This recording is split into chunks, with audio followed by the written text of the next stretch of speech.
Vamos então ver primeiro um exemplo de uma rubrica, que esse é um ponto importante.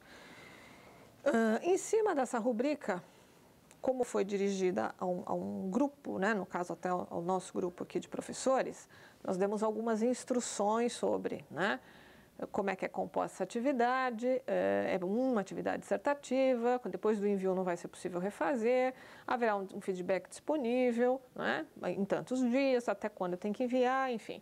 Então são só instruções que, se eu estou pensando num grupo de pessoas que vão ter que trabalhar juntas para fazer essa avaliação por meio de rubrica, são pontos interessantes que têm que estar pré-estabelecidos, né, entre esse grupo para que essa rubrica funcione, né?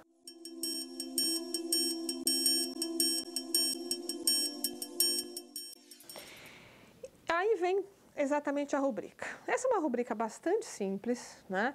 Depois a gente vai fazer uma avaliação de uma rubrica mais detalhada. Mas o que então nós vamos encontrar sempre? Quais são os indicadores de avaliação? E aí nós temos que ter indicadores, não é? E quanto será atribuído em nota a cada indicador? Isso é um ponto fundamental, né? Isso nos mostra o seguinte: uma resposta discursiva sempre será avaliada por mais de um indicador. E é importante saber mais de um e pré-definir quais serão esses indicadores, antes de fazer a aplicação efetiva da prova e depois a correção. Quer dizer, o que nós vamos avaliar, certo?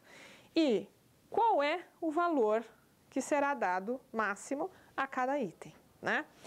Aqui temos lá, por exemplo, a pertinência da resposta frente a uma dada questão que foi apresentada. Então, se está falando de forma coerente do que foi perguntado, se essa explicação com relação ao que foi perguntado, do ponto de vista dos conceitos, dos pressupostos teóricos, está de acordo, né? Se essa resposta tem uma consistência, ou seja, uma explicação que detalha, que exemplifica, que fundamenta, que realmente tenta dar consistência a essa explicação, não apenas o registro conceitual. No caso, era importante estar nas normas da BNT e a questão da modalidade escrita padrão da língua portuguesa, que nos parece ser sempre um ponto importante também. No caso aqui, meio ponto valia, mas só para dizer o seguinte: claro que isso não significa, provavelmente, que nós estamos ali para retirar uma grande quantidade de pontuação por um ponto ou outro, uma vírgula, um ponto, que não foi colocado, uma questão ortográfica, né? Mas se realmente aquela escrita, tendo em vista o nível de escolaridade do aluno, o nível de amadurecimento daquele processo escolar, está muito fora, esse é um ponto que precisa ser levado em consideração e apontado ali, tá certo? Então, o que a gente vê? Uma rubrica bastante simples, com alguns indicadores e com a indicação de nota, e que se espera, então, que cada corretor, professor avaliador aqui, siga esses critérios e respeite essa quantidade de pontos, né? Isso tenta balizar essa correção para todos os alunos e entre os professores pares e tenta evitar que alguém valorize demais uma determinada coisa em detrimento de outra. Ou seja, alguém achar que a pertinência deveria valer 5 e o resto... Então, isso não é permitido a partir do momento que eu crio uma rubrica coerente assim, e comum a todos.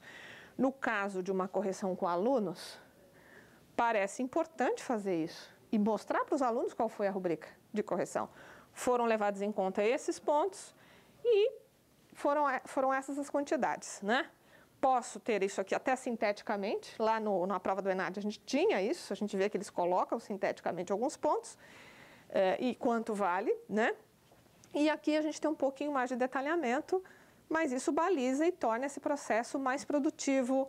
Aí você começa a ver onde está o problema, né? Se eu pensar numa avaliação formativa, tanto para o professor perceber o que não está fluindo e o aluno também. Quer dizer, o que ali, no critério apontado, ele está apresentando um desempenho bom ou um desempenho que precisa ser reforçado. Então, a ideia é mais ou menos essa.